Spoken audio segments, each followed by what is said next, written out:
Start stream.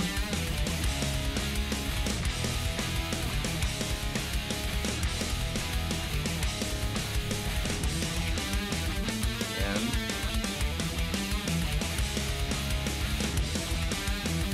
we're coming up now. I'm gonna listen to this really quick just to make sure that everything sounds good. The flash betrays the flash. Your man is headed down. We lay him down to rest. Machine the new device.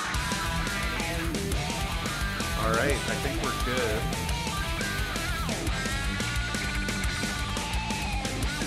Okay.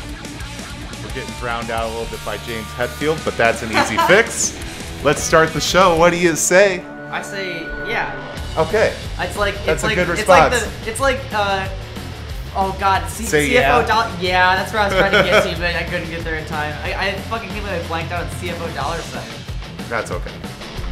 I won't hold it against you. Then I was listening to Michelangelo's theme music, also known as the Usos theme music. Yeah. And there's a lyric in there that's been bothering me for days. It's not paranoia, it's the Usos. Okay. Do you have any insight on that? Well, because you know how like people are sometimes worried about stuff, Yeah. but then they just find out, oh, the Usos. It's not. I'm not actually worried. It's just the Usos in my mind. Yeah, yeah. I'm pretty sure that's what they're alluding to. It's Like like it's kind of that common theme that happens, you know? It's like I didn't actually fail that test. The Usos failed that test. Yeah, exactly. Yeah, the line in that song that bothers me the most is the down since day one-ish. Just because it's like, we've been down since, you know, like kind of day one, give or take. It's just kind of an odd thing. I mean, who can I say, understand really? they're going for that day one shit or Yeah, whatever, yeah. but the lyric is down since day one-ish. Yeah. And you're like, alright, well, whatever. I don't think they're supposed to be combined together like that, but that's how it sounds when they're coming out. But anyway. This is what you watch the show for, is in-depth discussions of the... Well, that is really what's most important, I think. Matthew in the chat been waiting 33 minutes for this and excited.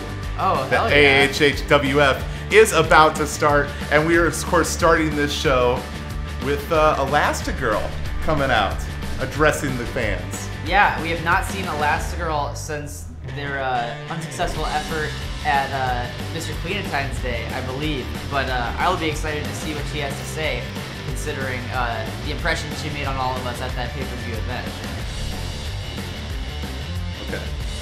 I had a moment of worry because our monitor, of course, is frozen on this image of a previous screen, and I forgot that I asked the people in the truck to pause our monitors so that I could view the action live, like I've been told by you know, a couple different competitors that they believe that's the best way to take it. Yeah, well, like, who are you listening to then? What? I think you should name your sources so we know, like, how seriously to take it. Well, Because, like, I wouldn't trust Wario's broadcast advice, you know what I'm saying? that's a good point. Does it make Did it? he fucking hornswoggle you, Ben? Does it make it any better that it was Waluigi saying that he heard from someone else that was the best way to do Only it? the most reliable of sources here in the elementary school gymatorium. And here we are, Elastigirl coming back and welcoming the fans back to the gym. Excited for yet another thrilling night of action here in this company. But unfortunately, it can't be all fun tonight because she wants to extend some well wishes to Samus, who is currently badly injured after what happened last week in our main event, Ben. For those of you who don't remember or didn't catch it, Samus was in one-on-one action against Shigo, and Shigo threw out the rules in the match, didn't care about winning or losing fair and square, and took a sledgehammer to Samus' spine after it was announced earlier that Samus was going to get a shot at the Women's Championship in just a couple weeks, Ben. Yeah. Despicable stuff. Definitely a brutal attack. Really no sportsmanship at all in that. This felt personal. You know, this felt like this was not a match, it was a fight, you know? Yeah. And it's not fair because maybe if it was hardcore rules or whatever, but Samus did not see that coming. Samus was not prepared for that. All of a sudden you're getting a sledgehammer to the back. I mean, that is going to take you out for a while. Yeah. I'm really I'm hoping that Samus can still make it for the Rumble Pack, but I don't know how likely that is. Yeah, you know, we've got our best doctors. The school nurse is on it, is trying to repair Samus's back, but there's only so much a school nurse can do. You know, they're used to colds and sending kids that are pretending to be sick back to class. They're not used to actually having to repair, like, spines. And now Shigo, her ears burning, I guess, decided to come out here, and if, you know, Elastigirl was going to be talking about her, might as well talk about her to her face. Yeah, these two had a complicated history, Ben, because Shigo ran in on a match between Elastigirl and Samus and DDT'd Elastigirl. So, like, harmed her, but at the same time sent her to the title match at Mr. Cleanentine's Day. Yeah, yeah. Which is kind of how this whole thing got started. Judy Hopps offering Samus the next shot because of how that match went, and then Shigo letting everyone know what she thought of that by injuring Samus last week. And Shigo rubbing it in Elastigirl's face, like by saying that your friend Samus is not going to make it in time, and in fact I'm going to do the same thing to anyone that tries to take her place too. So everyone just needs to wait for me to beat Judy, and then you can all get in line to face the greatest women's champion HHWF has ever seen. Yeah, and you know, Shigo obviously, you know, a competitor that, you know, enjoys. I'm taking your shtick from you, but a competitor that you know, likes to play by the rules, believes that this is a, you know, a really important competition that is between these ropes on this mat, and believes that Shigo violated that. And, well, Shigo saying that Elastigirl's only upset because she didn't think of it first. And saying that if anyone should understand that the rules are flexible, it's Elastigirl. Ooh, yeah. Shigo taking a shot at the superhero background of Elastigirl. I'll tell you, I'm not a fan of Shigo's tactics, but I am a fan of the wordplay. Yeah, you know, Shigo's smart. Shigo's Yeah. a clever person. I wish that she would use it for good. Yeah. I wish she would use her powers for good instead of evil. But yeah, no, you can't deny that Shigo's an intelligent athlete. And, a chant of "We're not worthy" from the AHHWF universe. Yeah, you know, like throughout this whole sordid affair, there's been a lot of ups and downs, a lot of strange things happening, but end of the day, the fans have gotten to see just how talented people like Elastigirl and Samus are, despite the machinations of Shigo. Mm-hmm, yes.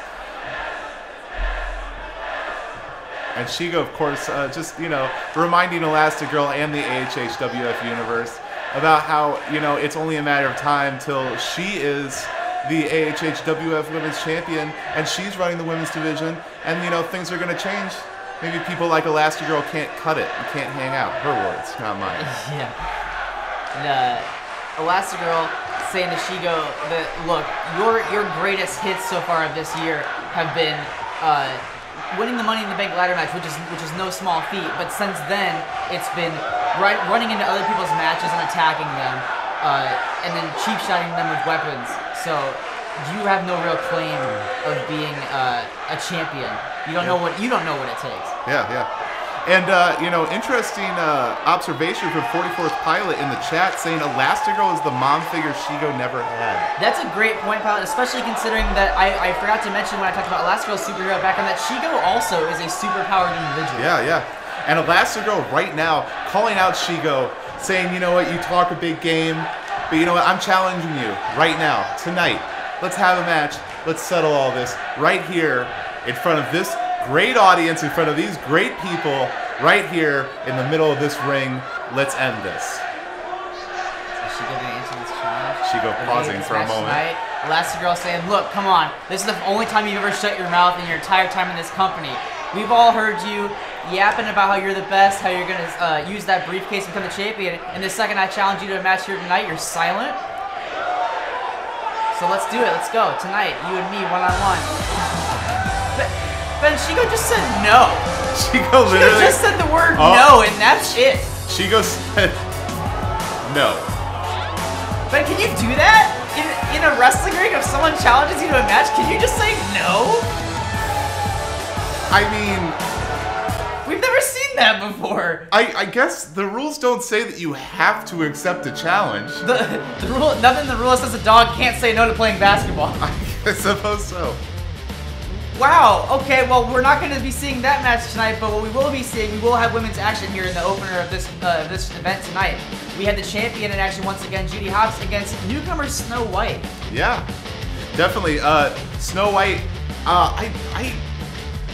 Snow White is a rookie, right? Like Snow White hasn't made. Sometimes there's a couple times that a wrestler will make a brief appearance in AHHWF, as we're maybe like as they're stopping through town or something, but maybe not a full member of the roster. I think this is Snow White's very first match here, though.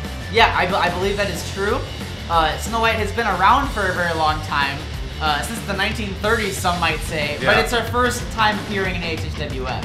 And like as we've covered extensively on this program, the indies are one thing. What you do on your indie career is one thing, but when you come here, this is the peak of competition. These are the big leagues. I mean, I don't want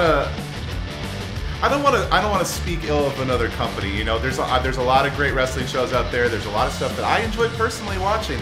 But the level of competition that you will see in AHHWF is unlike anything in the world.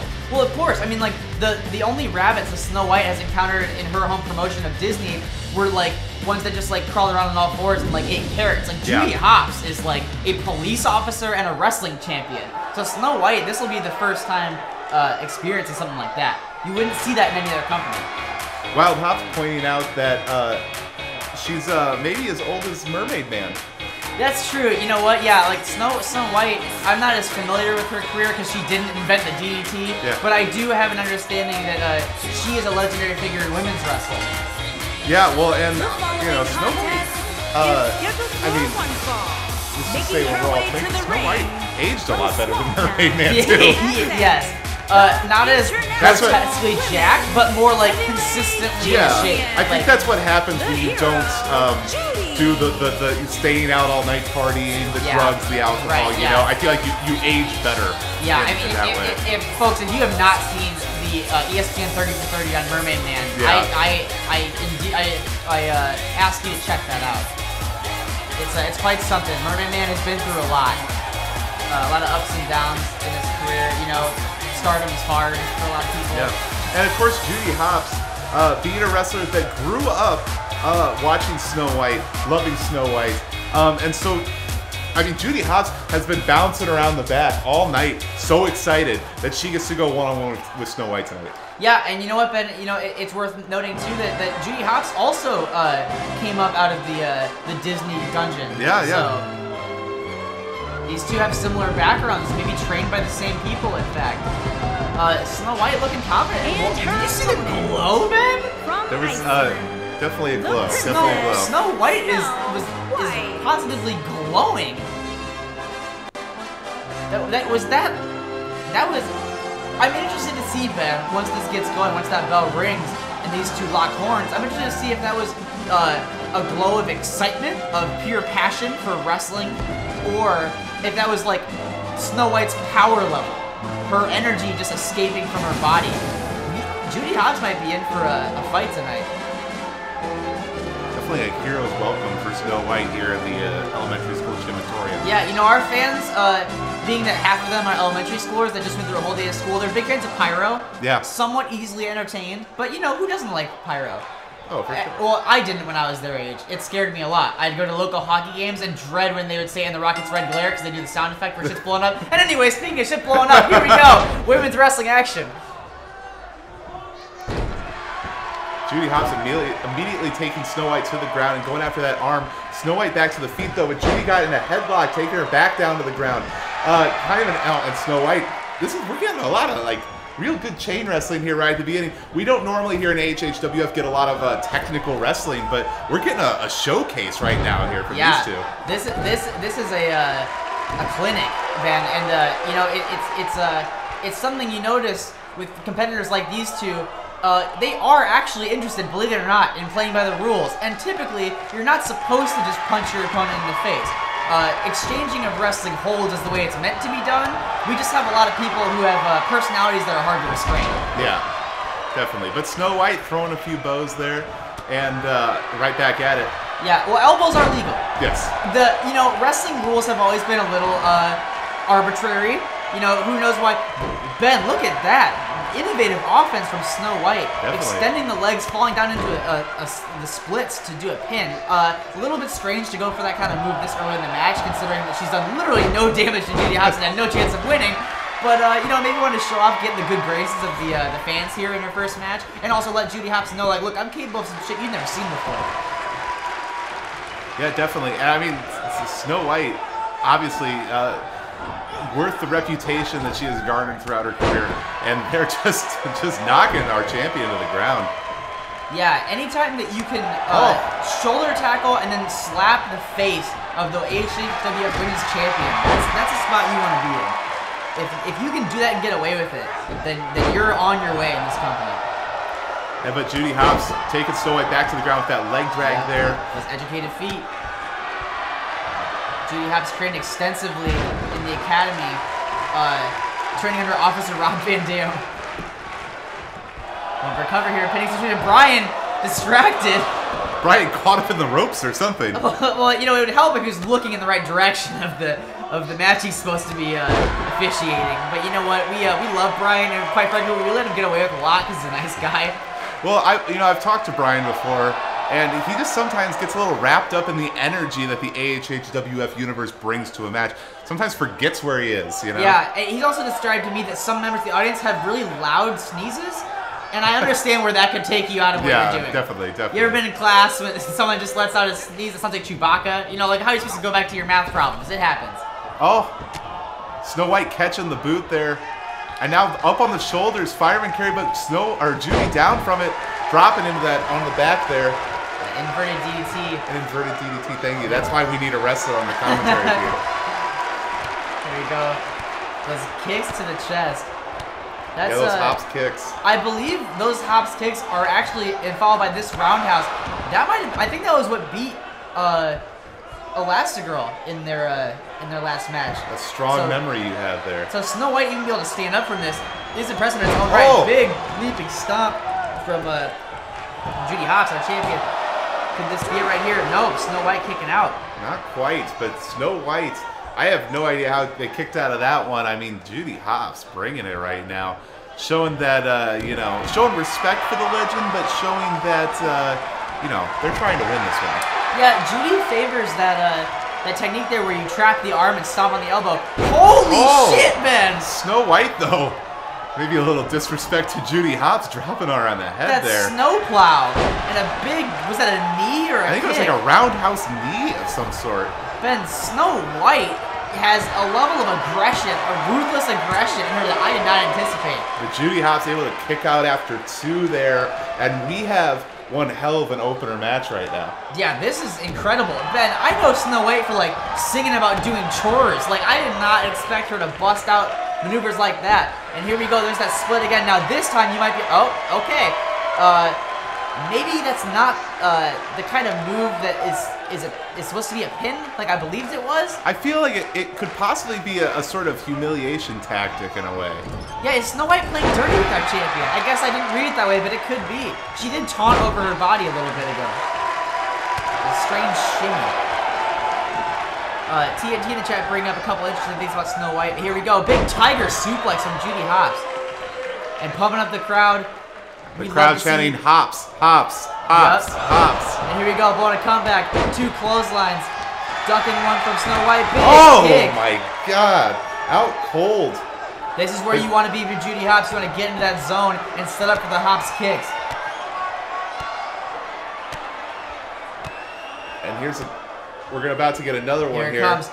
To the dome piece. Go for the cover there, Judy. If Snow White kicks out of this, Ben, then there we go. Great first night for Snow White. I was blown away by some of the moves they pulled out of their arsenal. But another incredible performance from Judy Hopps. Definitely showing why they deserve to be champion and why they've been able to hold on to that belt for a long time.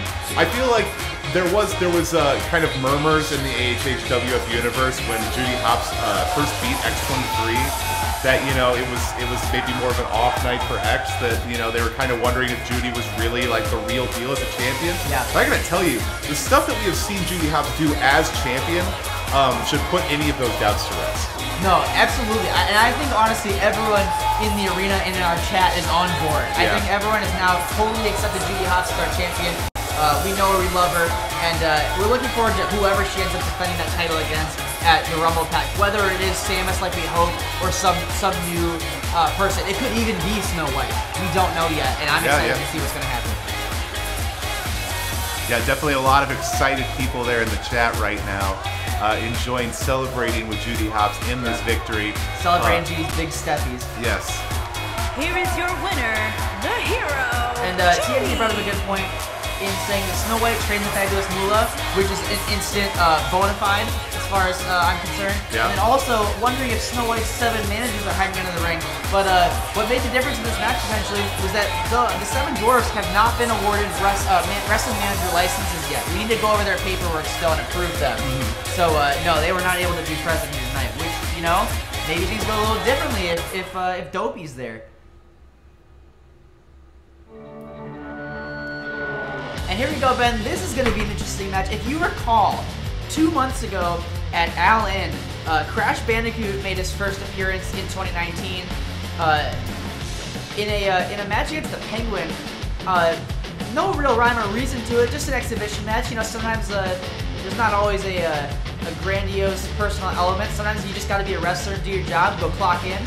And on that particular night, Crash Bandicoot actually lost to newcomer the Penguin. I believe he even tapped out, leading to all of us thinking that maybe Crash Bandicoot has a particular hole in their game with being vulnerable, particularly to submissions, with their history with the Beast.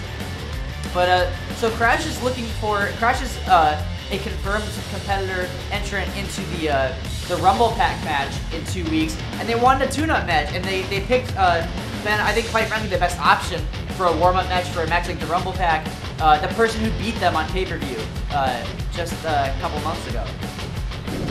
Yeah, and definitely, I think, you know, we haven't really gotten to see Crash a lot here in the second season of AHHWF, and I think this is important, you know, for them to get out there in front of the crowd, in front of the fans that have really embraced him throughout his career, and, you know, get a win and get ready for the Rumble, because if you win that Rumble, everything... Making his way to the ring. And you know, Crash did tap out to the Penguin. That cannot be denied. But Crash does have a history of coming back and beating people who make him tap out. As we saw at Extreme Rules last year, the submission victory that sent Beast into honestly a very sad downward spiral. Yeah, I don't think any of us at the time realized the extent to which Crash beat Beast. Yeah. He broke that person. Everyone in the chat wish Wild Hops a good work day. Wild Hops a loyal fan of HHWF. Yeah, we'll see you when we see you. Treasured contributor. Ben, Crash's pants are so big. They are rather large. I think Crash, it looks like Crash may have been going for a more flexible pants than the traditional jean short. Flexible New pants. Jersey. My new Twitter name, Flexible Pants. The villain, Bird. And here we go, comparing the wardrobe, not flexible pants at all. The Penguin coming out, sharp-dressed man in the suit with the bowler hat and the weird mask. Yeah, definitely. Kind of looks like Penguin maybe going to a sex club or something, you know, Eyes Wide Shut style. Well, he's gonna need to have his eyes wide open against Crash here tonight. That's a good call. Crash That's a Bandicoot good can call. beat you in 3 seconds. Hanging up that umbrella for safekeeping. God knows what the Penguin would do with that if he was able to bring it into a match. I'm glad that we will not be seeing that tonight. And an ironic peace sign from the Penguin, because as we know from his match against Crash, he is about nothing related to peace. He's a violent, mean competitor with a nasty streak that will hook in that... Oh God, I forget what we called it. It was a Penguin pun.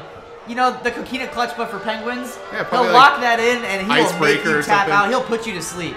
So, you know, I actually talked to the Penguin. I said, why do you do a peace sign before the match?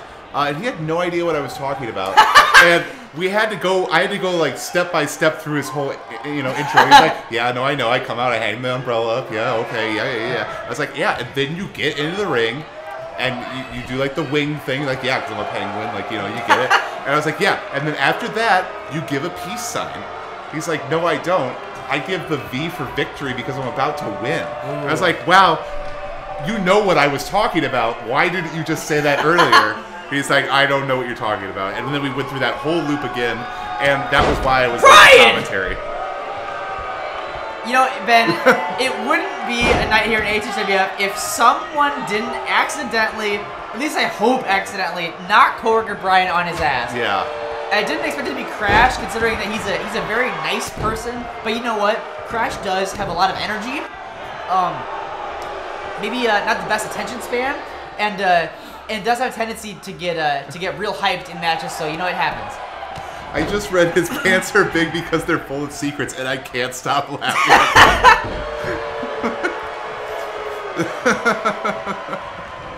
Oh, very good, very good. You know, why Crash bowled Brian over? Maybe a secret. That is a secret all on its own. Big Samoan drop from the Penguin. Hoisting Crash back up to do more damage rather than going for a pin. Is he going for the same move? Oh no, Death Valley Driver that time. Oh, but Crash quickly out of the way of that kick. Penguin going nobody home. Blow the back from Crash. Throwing into the corner. Crash going. Oh, eating that turnbuckle. Penguin shoot him up the ropes.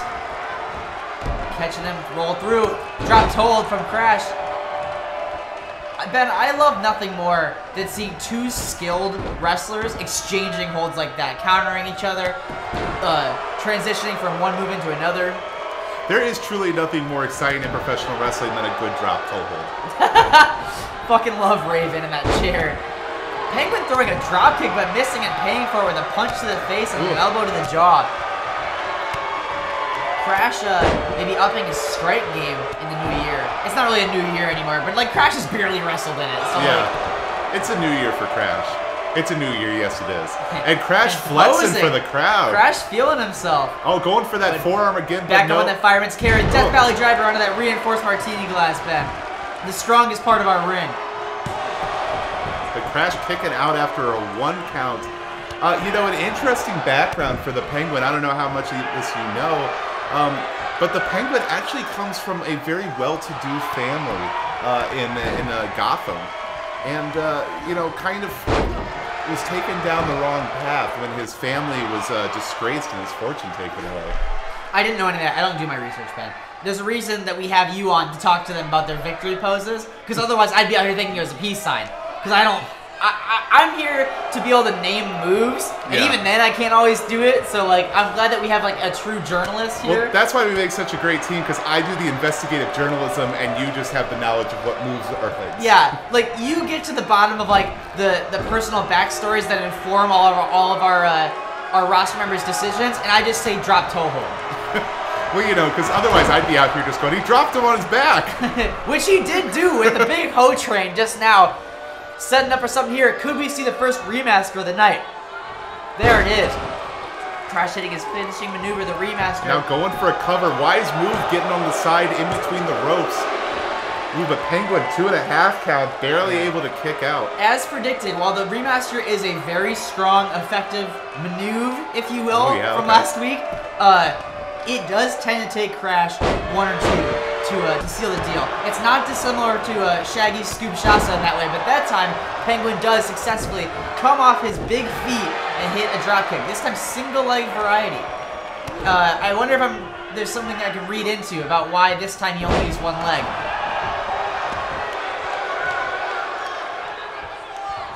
There's some innovative offense there. Hold on. Hooking Crash up. Deadlift powerbomb. God, a powerful powerbomb there right on the martini glass in the middle of the ring. And then picking Crash up just to punch him in the face. German suplex, but he's hanging onto that waist. Transitioning into a dragon suplex. Ben, holy shit. I didn't know Penguin had this in him. And then was that a straightjacket German suplex? Crash having used all that lower body strength to kick and push his shoulders off the mat from being upside down. Oh, here we go, Ben. Is he got to lock it in? There it is. The coquina clutch for Penguins. I really got to go back in the chat for that one show and see what we called that, because it's a good name. And Crash submits again. Oh. Ben, Crash cannot handle submission situations. people like the Beast and Penguin that have a signature submission hold, like, Crash just doesn't know how to get around him. Yeah, I mean, obviously, if we didn't know what Crash's Achilles heel was already, we definitely know now. There is just I mean, you could hit Crash with whatever you want and go for a pin, and he has the instincts to kick out every time. But when in that uncomfortable position, when it put in that submission hold, where either cutting off the air, pulling a leg back, ripping out an arm, doing anything, Crash has a limit. Yeah, and as far as like something being uncomfortable and you quit, big mood, but at the same time, Crash is a professional wrestler now, not just a strange adventurer that wears big pants full of secrets. And at that point, when you sign on to be a professional wrestler, you have to accept, look, things are gonna hurt, and I need to not quit. But I don't just want to lambast Crash for his weakness against submissions, because it's not just a flaw in Crash's game; it is also a strength in Penguin's. That hold would make any one of us and our mothers tap out. That is true. That is very true. I mean, there reaches that point when you are in that coquina clutch for Penguins, where it's just everything starts to go dark, and you're just like, you know what? If I don't tap out right now, I'm not walking out of here. And I would love to walk out of here because, Ben, when Penguin puts his face in that camera, I just, he radiates this gross, dark energy that makes me feel sad. Yes, yeah. And I'd like nothing more than to get him out of this ring so we can move on with the night. Well, that's what we're going to do right now. Thank you. As Penguin waddles up the ramp, we get ready for our next match where we get to see Ghost Rider back in action for the first time since that triple threat ladder match for the hardcore title that seems so long ago in this hardcore division. But Ghost Rider making his victorious return against a newcomer. I don't know what a newcomer is. I don't know, but I love it. But a newcomer, Michael Mouse.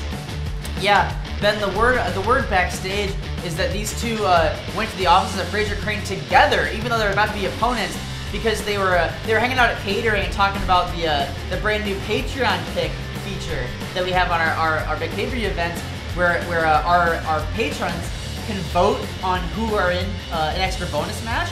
And Ghost Rider and Vicky put their heads together, like, look, why don't we go out and show what we can do against each other, and maybe give people a reason to vote for us at the Rumble Pack and give us an extra night of work. Well, both not happy with obviously Michael. We've had on the roster for a while, has not gotten a chance to step out here and be in competition, and Ghost Rider, since that defeat, has been just completely missed here at HHWF. So both of them unhappy with their situation and looking to fight for the opportunity to get back to prominence. And of course, you gotta love Ghost Rider's entrance at least. I do, and I also love any wrestlers that take Jerry Lynn's advice from TNA in 2006, and that the squeaky wheel gets the grease. Yeah. When Alex Shelley and Chris Sabin wanted more X Division matches, they had to mention it, they had to say something. And it's good that these two put their fiery and mousy heads respectively together to come up with this idea. I think it's smart. The opposite of smart, however, is maybe lighting part of an elementary school on fire just so you can look cool as you walk down a ramp.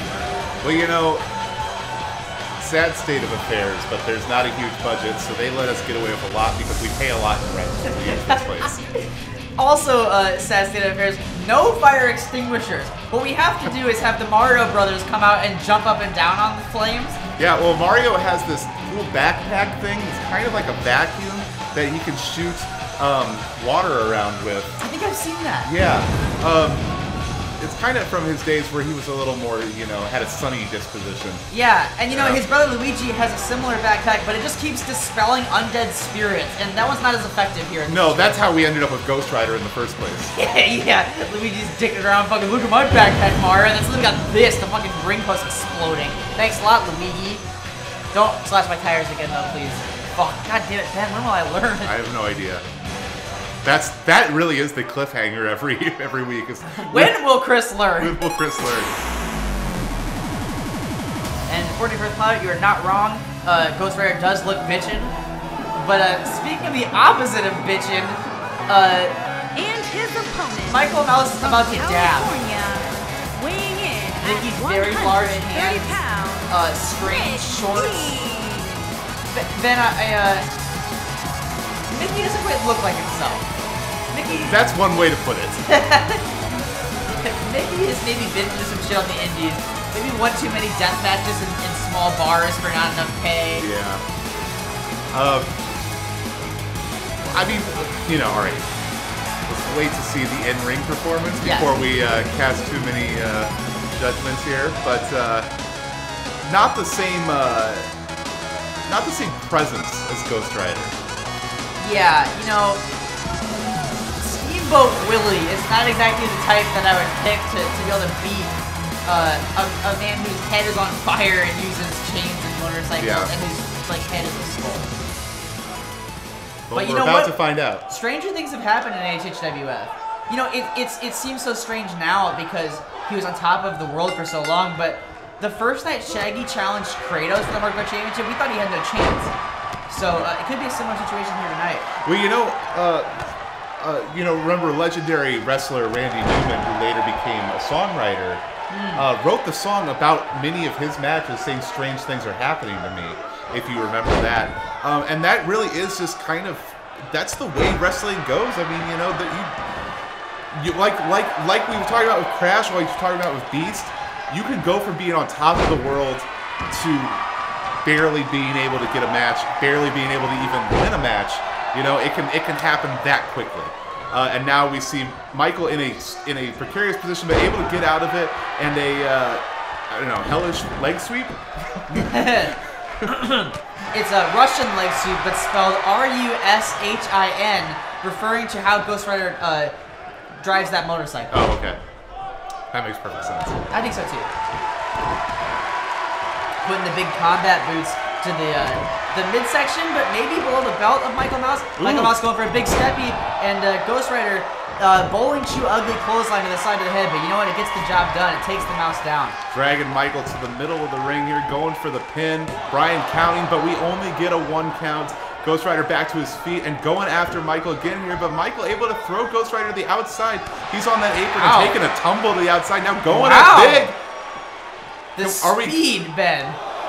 The quick. Michael Mouse get up with the quickness. Pointing out people in the crowd, maybe. Oh. Holy shit. Doing a little diving leg drop there to a standing Ghost Rider and just jumps back up to his feet. Ben, I mean, wow. He is Arn Anderson, our brand new hired agent in the back. Is gonna have to talk to Michael Mouse about that because that is not a way to sustain a career. I know that Michael Mouse wants to impress the HHWF fans and hopefully get their vote for the Patreon pick. But Ben, if you're throwing top rope leg drops at all, let alone to the floor, you're not gonna have a long career. And look at that Mickey Mouse reversing a chokeslam into a reverse STO on the floor. We're at an 8 count right now. Is Mickey Mouse at home on the outside of the ring? Resetting the count. Ghost Rider wisely going back inside. Look, this guy's fucking me up out here, but coming back in, eating a big DDT. Shades of the Mermaid Man. Yeah, God. Ben, Mickey Mouse has turned these tides.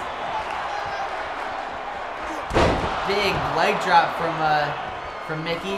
What is this? Yeah, looking around, setting up or something. That tomb drop right there. Ben, what is this? Wow. A standing 450. The bounce helping him pull that off. The cartoonish oh man. Ghost Rider able to kick out. I could have sworn that was going to end this. I mean Michael Mouse right now on an incredible roll. Yeah, and you know what's cool is Pilot pointed out in the chat rightfully that these two really do have polar opposite energies. And I think that's kind of the fun of HHWF is getting to see people from all walks of life, all different demeanors. Definitely. Get in there and show their own personal style in that ring. And especially it's interesting too because these two, until Mickey just drops his whole ass knee on Ghost Rider's nose, these two have been kind of like, you know, they've been giving it their all, but they've been kind of, I don't know, it looks like they're having fun with each other. They came out here together with a shared goal, and it's nice to see people kind of having fun with their job. And maybe now, though, not as fun for Ghost Rider, because that knee was just right on his mush. Shaking it off and throwing a shoulder block there. Michael trying to crawl back up to his feet. Oh, Ghost Rider stomping on the the lungs there. Yeah, Ben, what we might have seen was the very moment that this match turned personal. And there's that, choke slam onto the knee there? Yeah. Yeah, that's what he was looking for on the outside, was that big choke breaker. And here he finally gets it, and that could be the end of Michael Mouse. And it is not. The founder of the Disney Dungeon is not going to go away that easily. Yeah, but setting up for something big here. Ghost Rider waiting for Michael to get to his feet. Here we go, hooking up. Whoa, Ben, look at that counter from Mickey fucking Mouse. And he turned into a jawbreaker, which is weird because you'd think after like a big-ass momentum shift like that, you did something cool. But you know what? It sent Ghost Rider reeling all the way to the floor again, which is where Mickey Mouse wants him. Now back on the outside. Kicks. What is this? Dragging Ghost Rider around.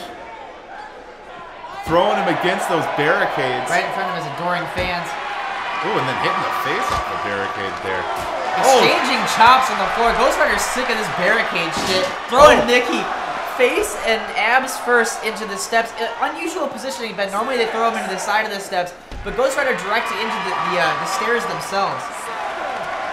We are at a 7 count right now, and Ghost Rider throws Mickey Mouse back into the ring. Ghost Rider directly challenging TNT's assumption that this is the House of Mouse. Oh, but able to avoid that in the corner there, and now doing one of his own, jumping up there, the leaping ability there. This is heating up. Those rapid punches and a big European uppercut sending Ghost Rider's ass first into the turnbuckles. Pulling him out of the corner, mild bomb. Not going for the pin though, instead of rolling back. What is Mickey looking for here? Bouncing off the ropes. Here he goes. Goes to that big leg drop again. There we go. That tomb drop right there. Tomb drop, good, nice. What is this? Setting up. Ben, did you hear the impact of that fucking kick? I have never heard a kick land like that before. How is Ghost Rider going to kick out? That Disney kick might be all. Oh my! Wow! I like that's and like here in the Gymatorium, the HHWF universe on their feet. And Mickey taking a little breather. That card is here he goes, setting up for it again with those big gloves. Disney kick, a second Disney kick. I'm surprised that the force of that didn't put the fire out on Ghost Rider's chrome dome. But the fire of his competitive drive in this match might have just been snuffed. Mickey Mouse in a very, very entertaining and noteworthy appearance here tonight. I gotta think that anyone that just watched that will have Mickey Mouse at the top of our list of that Patreon match. I would think so. I mean, just 19, the year of strong debuts, right? Yeah, seriously. Every new competitor that we've gotten given a chance to show what they can do so far this year has blown me away. I don't have socks anymore. That's the phrase, right? Yes. That is very right. They have rocked my socks off.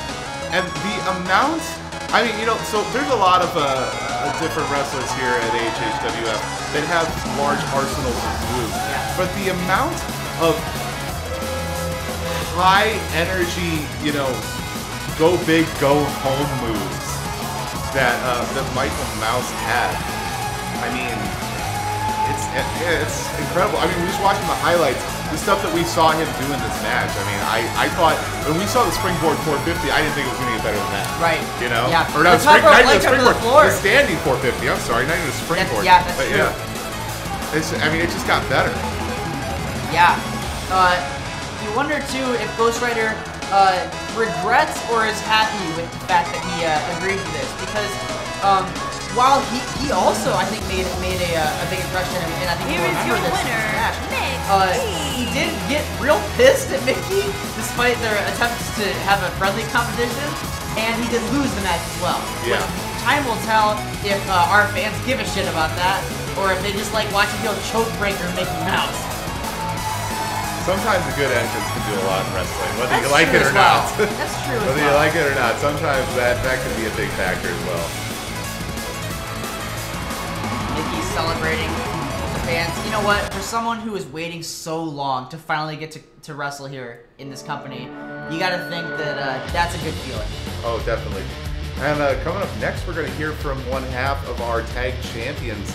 We're going to hear from Squirtle. Yeah, and Ben, it's occurring to me now that, you know, I've heard some rumors about what we might be about here tonight. It just occurred to me that Frazier really could have. This is a meeting that could have been an email. But you know what? I'm excited to see Squirtle. I do like to hear what he has to say. So we will welcome him out and we'll give him a mic. But you know, I don't wanna play spoiler. I don't wanna reveal what I know. Well, you know, I mean, I think the AHHWF universe just loves seeing love type so much that, you know, I mean, whatever. Have Squirtle come out here and have him say nothing if he wants. Like, I don't know, like whatever. Just, I think the presence of Squirtle just brings a lot of smiles to the AHHWF universe faces. This is true. This is true. Here we go. Squirtle looking happy, looking motivated.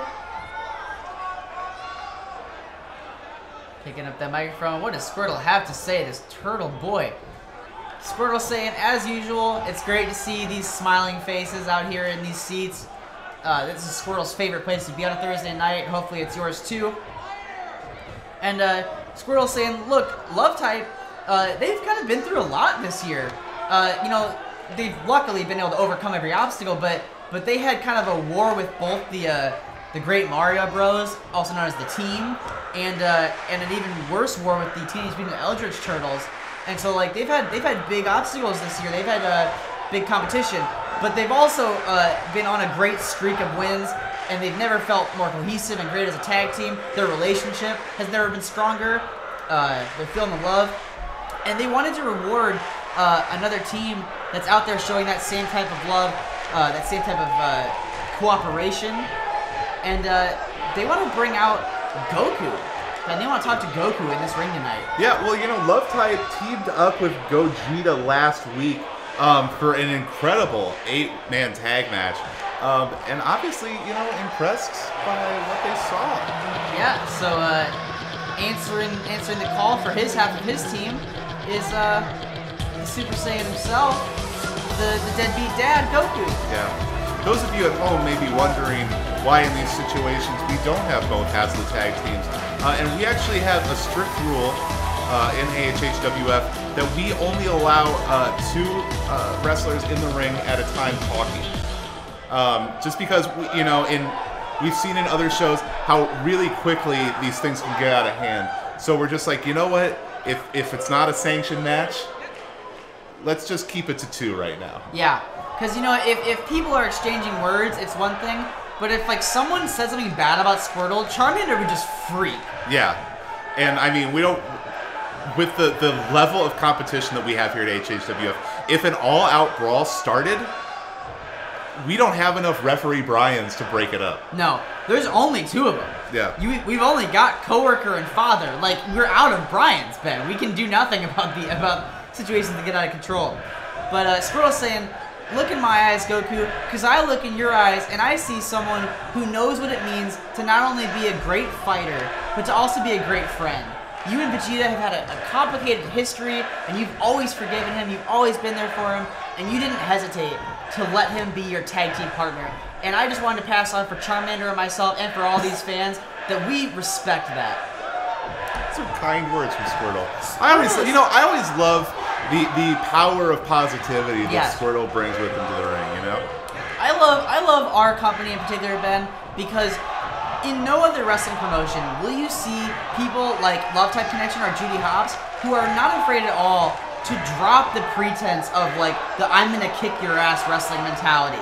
They recognize that look, like I probably will kick your ass, but there's no reason I can't compliment you before I do it. Yeah. And I don't need to acknowledge that I'm gonna kick your ass because that's kind of mean. And I like that. Yeah, it's definitely refreshing. But speaking of refreshing, Squirtle said, look, we've never done that before, but it was real fun to bring other people into our relationship and team up with some new people. So we had a blast working with you last week. What would you say about being on the opposite side of the ring from us at the Rumble Pad? And Ben, can you imagine, with the card as stacked as it already is, getting to see a title defense between Love Type Connection and Gogeta? Yeah, I'm here for that. Look how excited Goku is. He can't stop moving. He's pulling on his head. Goku lives for a fight, especially against the strongest opponents, and he's giving Squirtle props saying, look, you and Charmander are the peak of the tag team division. I want to fight against you and get stronger. And I want Vegeta and I to get stronger as a team. And Squirtle's suggesting now that, you know what, so we got that tag match coming up, but you know what, like how about you and I, let's do a little one-on-one competition tonight for all these great people that we got here in the gymatorium right now. And Ben, you know nothing would make Goku happier than a chance to hone and test his skills against a worthy competitor one-on-one. And nothing's going to make me happier than getting to see Squirtle and Goku. Ben, this is a match that could happen on a pay-per-view. Squirtle and Goku, I mean, seriously, like two of the best in the biz right now. And we're getting to see it tonight for nothing. Free on YouTube. Free in your house. Squirtle just looking kind of happy. Squirtle's like, this is going to be a fun match. Jumping and getting excited. Oh yeah, and I forgot. Make sure you take extra care to do some stretches before the match. I don't want you hurting yourself. Make sure you stock up on senzu beans just in case. I'm not saying that I'm gonna beat you that bad, but like, you know, if it happens, I'm looking out for you, dude. Cause you're my dude. Getting real hyped like I do at the bars, pointing at people, telling them they're your dude. I wouldn't be surprised if Squirtle hugged Goku here pretty quickly. You know, if Fraser Crane wasn't such a jerk and installed a no hugs in the ring rule, I think we'd be seeing that already.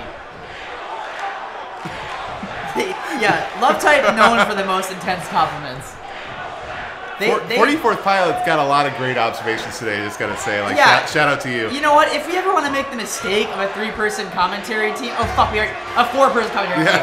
Because Judge Bird is supposed to be here, and I'm gonna part the kimono and just say, I've forgotten to invite the judge to preside over their courtroom for 2 weeks in a row now, and I feel very bad about that. If you're watching, every Thursday at 8:30 Central Time. You're welcome. You can just show up. Please come. But if we were to make the WWE mistake of a 4-person commentary booth, I would love to have Pilot here to offer their insights. Well, and I'd love to hear from all the AHH WF universe right now, because I want to know, one-on-one action, Squirtle versus Goku, who you got?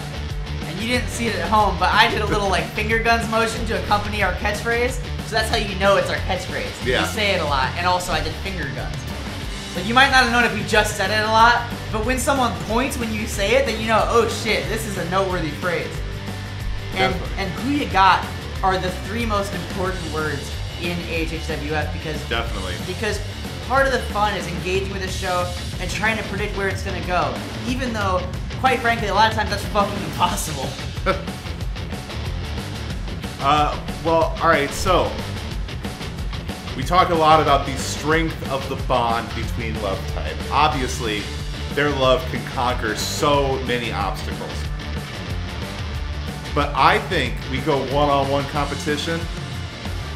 Gotta pick Goku in this, right? Yeah, you know what? Like, I would agree with you, but then you'd make fun of me for being a bad commentator. So I will, even though I deep down agree with you, and not even that deep down, like shallow down I agree with you, I'm going to instead go for my pick as Squirtle, because I like Squirtle.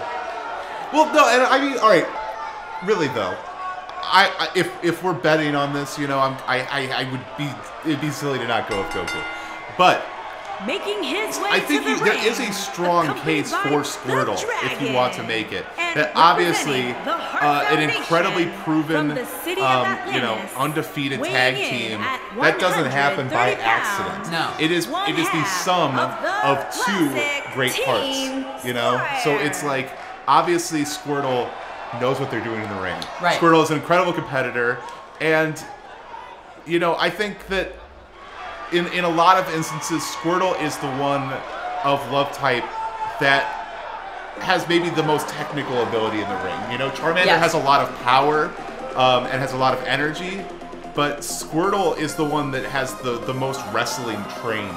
Yes. Charmander is all power and passion, which is an incredible asset to have. Yes. Squirtle is a little bit more cerebral and a little bit more confident. Yeah. Both factors that help a lot. Charmander, if you're watching the VOD on our YouTube back, please cover your ears. Don't hear me say that. You're wonderful, but no further just facts. And here we are Gogeta coming out together. And representing No Movie the Club Tag Team Golden Championships are on their ways, but they do out of have this world, some weighing cool in fusion at dance techniques to show off. 220 pounds. There are no slouches in the entrance department. Huge.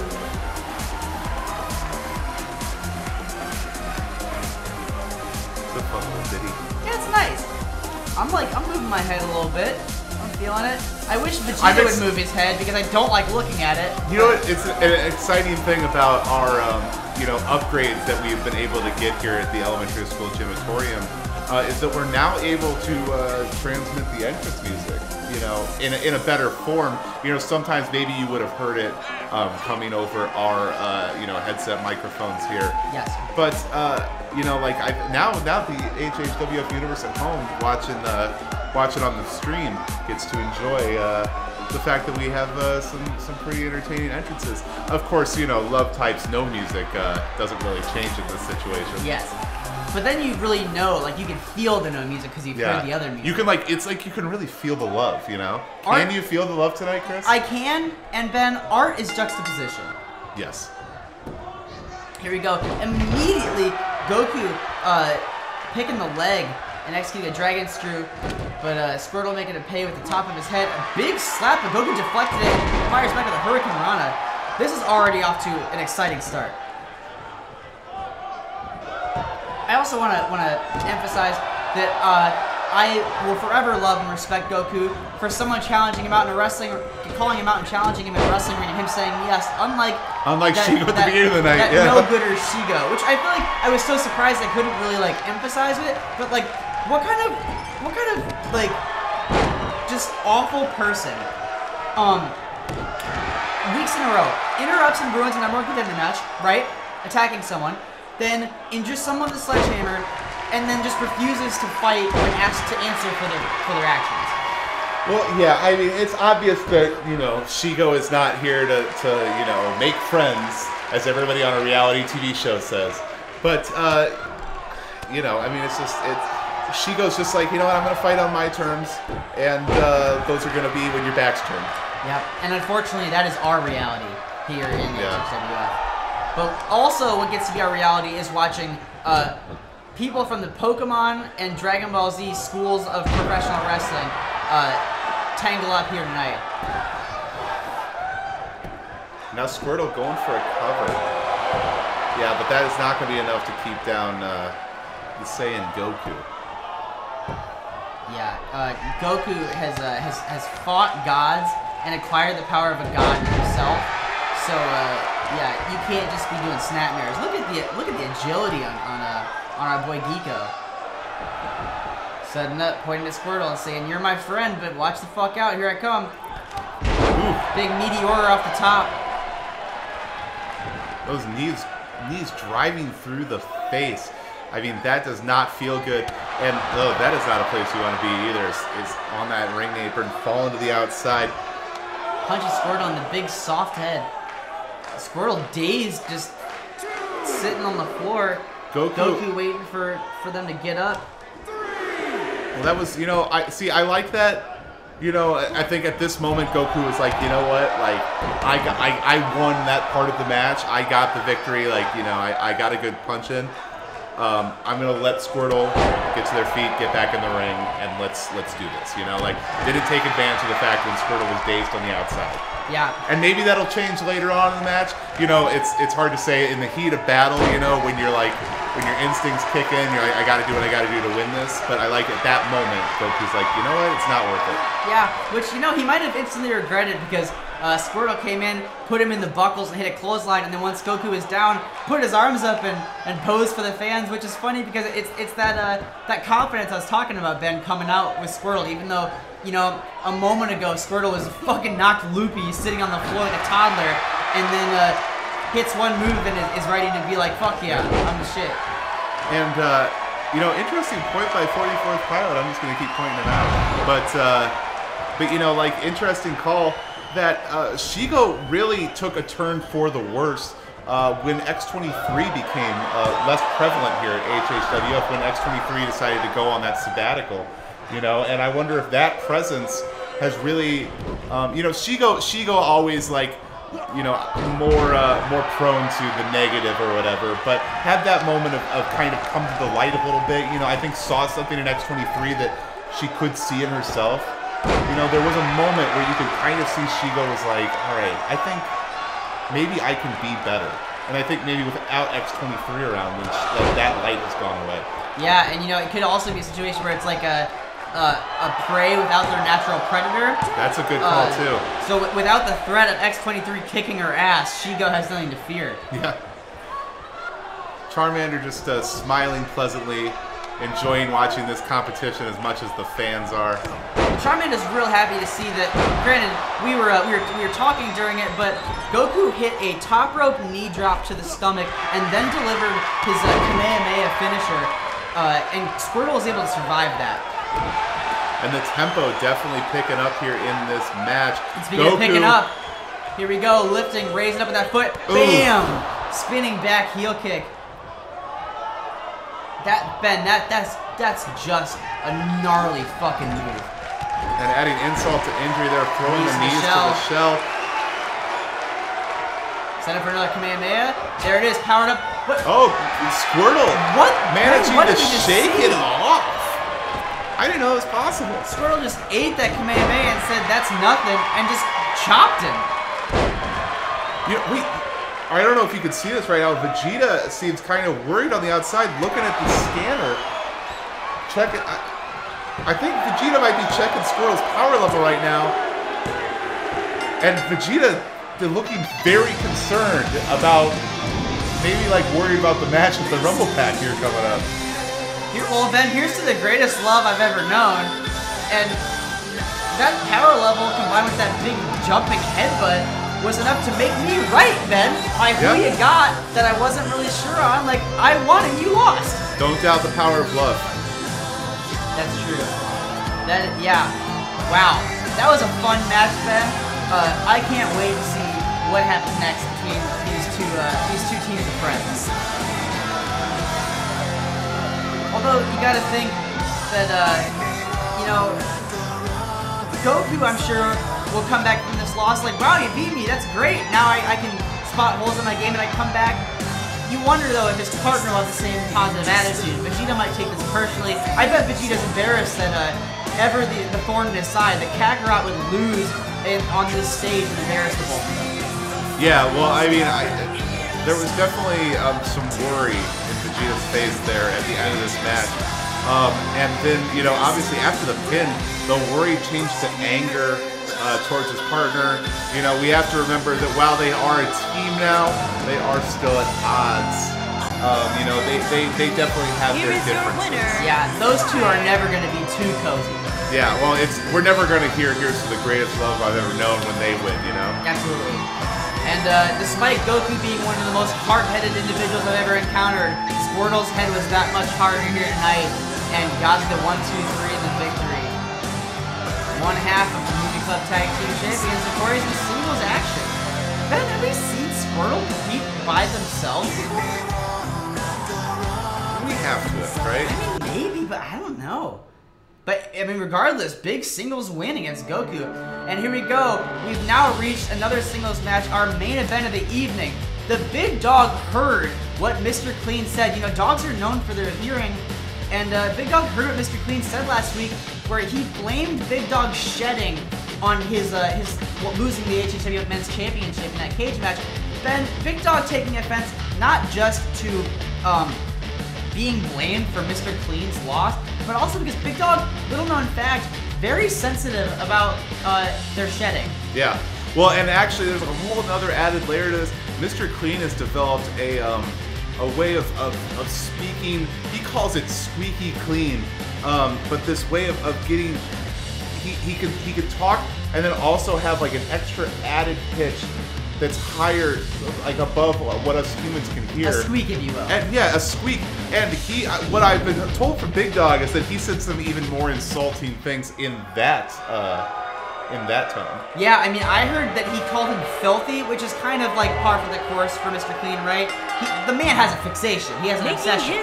But he also called From no his place fur in particular, mangy weighing and his in tattoos at stupid. 250 And pounds, Mr. Clean just, has never said a nice word about anybody but himself in his life. Yeah. And Big Dog just not gonna take it. So Big Dog's like, fuck it, Frazier Crane, give me Cleanbird. Which is, Mr. Clean's full name apparently. Yeah. Well, Mr. Clean is his stage name. Mr. Clean coming out, blinding us as usual with his attire. We luckily took away his shining clean men's championship. We took away his shining clean elementary school gymatorium, but unfortunately we cannot take away his shiny clean ring gear or his smiles and eyebrows. So we have to continue to look at that whenever he's present. But Ben, obviously, we feel good about the fact that Mr. Clean is no longer the men's champion, considering we don't like the way he goes about his business. But you got to look ahead to the Rumble Pack where he's getting his rematch against Weird Al. We could easily get sent back into that dark time. It's gonna take a lot from Al. Don't speak that into existence. I'm just being cautious, but hopefully, Big Dog will soften him up for Al here tonight. Big Dog's music declaring, I'm gonna go hard, and I certainly hope he does, because I want him to get revenge on the person that body shamed him. Mr. Clean's shirtless kid dancing. Blessed text. The good boy, the Big Dog, here with his disappearing tail, here to make $1 million moves and show Mr. Clean that it is indeed his yard. Mr. Clean cannot sanitize it, no matter how hard he tries. Well, here we go. Our main event tonight here at AHHWF, Mr. Clean versus the Big Dog. Let's get it on. And as they say, this one is personal. Mr. Clean immediately going for a clothesline, but shocked, doing a double take, surprised that he couldn't knock the Big Dog down, and then also looked like he's surprised he couldn't lift him up just there. I wonder if Mr. Clean realized how big the Big Dog actually is when he asked for this one. Well, yeah, or actually, the Big Dog has asked for it. But I wonder, like, when he started speaking ill of the Big Dog, you think maybe, like, I don't know, maybe blame the cat or something instead of the Big Dog? Right. Big buff kitty. Yeah, I mean, Mr. Clean is a very strong competitor. He hits the weights hard, but the size advantage is definitely something that I don't think he considered. It's funny because Mr. Clean is out there disrespecting the Big Dog in front of lots of people, but I don't think he's ever even seen the Big Dog in person. He didn't even know how tall he was. Yeah, I wonder if he's even aware that this is the Big Dog's yard. Yeah, it takes a special kind of arrogance that Mr. Clean possesses to talk shit about someone who you've never even seen in the flesh. But Mr. Clean definitely not shying away, throwing a lot of punches there to the chest. Yeah, delivering those body blows, and then setting up for a second rope. What is this, second rope fist drop? Yeah, as we know, Ben, from the last couple months, Mr. Clean's deadliest weapon is those fists. So whether it's that clean clock right hand that he uses as his finisher or a fist drop off the second rope, it doesn't matter. He has punching strength that we've never seen before. A big neck snap to the dog. Ben, little known fact about dog anatomy, that's not good for them. No. To snap their neck that way. Yeah, a lot of people don't know that. And Mr. Clean. And now going after the neck again, trying to choke out the Big Dog. Yeah. Pilot again with more insights. That's one bog dog. I don't know why that's so funny. Typos are funny. Yeah. And now letting go of the hold there, but it looks like the Big Dog maybe passed out for a moment. And another fist drop. That'll wake you up. Yeah, that'll wake you up right there. Mr. Clean taunting him. Yeah, showing a little bit of that swagger that unfortunately we were subjected to for a month when he was the men's champion. Just going after that neck again, trying to choke out the Big Dog. The Big Dog cannot seem to get out of this hold. Yeah, I mean, Mr. Clean's got a lot to prove lately. Like there's already been talk, mostly from me, that he was a transitional champion, and he's got a reputation to uphold. And I think he knows that if Big Dog challenges him for what he said, if he doesn't win that match, then he's gonna look bad. Big Dog looking, well, he looked kind of beat there for a second, but he's powered himself back up. Yeah, managing to, get the air back. Oh my God. But yeah, Clean just effortlessly picking up the big dog. Death Valley Driver into the ropes. And that's going to do it. Mr. Clean pulling off an impressive feat of strength. Getting the big dog up on his shoulders after being unable to pick him up earlier in the match. And delivering a Death Valley Driver into the ropes. Again, bowling shoe of the offense. But Mr. Clean is not in the business of being an aesthetically pleasing, flippy, or clean technical wrestler. He just wants to beat people up and get the job done. Yeah. And clean him up, get him out of his ring. And maybe not the happiest ending to our hour of wrestling here, but definitely a fun show. It was, and you know what? All this says to me, Ben, is make me excited. Here is your because, winner, Mr. I want to see Clemens. Mr. Clean at his best when he takes on Weird Al. Yeah, and obviously showing that after we saw the big dog put away multiple different competitors, Mr. Clean putting away the big dog, you know, locking him in that kennel and saying, you know, I gotta go, you stay in here for a while. Yeah, and saying, I'm gonna go get the fucking Swiffer and clean up your hair. Probably gonna get the vacuum, you know, the big dog's scared of the vacuum. Well, if I could say one thing about the vacuum, it's that Mr. Clean sure does suck. That was a fun night, Ben, of AHWF action. And the fans are not happy about the result here, but hopefully they had a good time.